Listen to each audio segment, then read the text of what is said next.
He's kind of their Superman. Bridget Dorris has been married to her husband Charles for 14 years. They have 5 children between the two of them. He's kind of my girls' go-to guy. Charles served in the Oregon Army National Guard and did a tour in Iraq before being medically retired in 2013.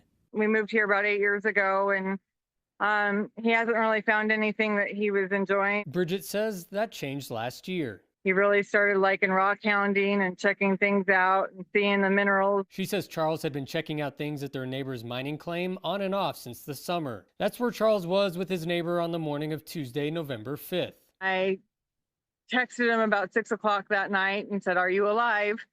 And didn't get any responses. Our neighbor, Richard, that had been out with him, showed up at our door with his pickup at 11:30 and told me that ambulance came, that he fell.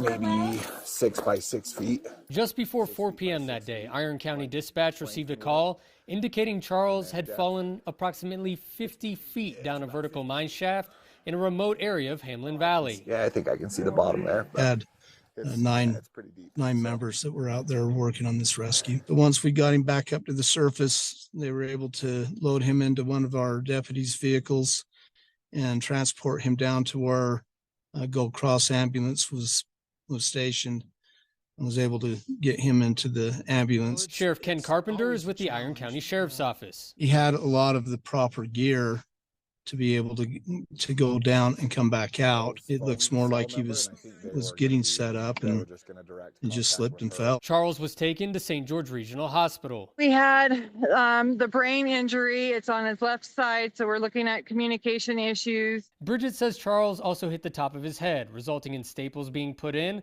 broke several ribs, and had a hematoma on his kidney. Is it a miracle that he survived this? Absolutely. She says her husband is making strides in his recovery. Charles has been moved out of the ICU to rehab. Right now they're saying 21 days before he comes home, but that's subject to change. The community is also rallying around the family. A GoFundMe was started to help them in their time of need. I'm just grateful for all of it. We all are. It makes me feel overwhelmed.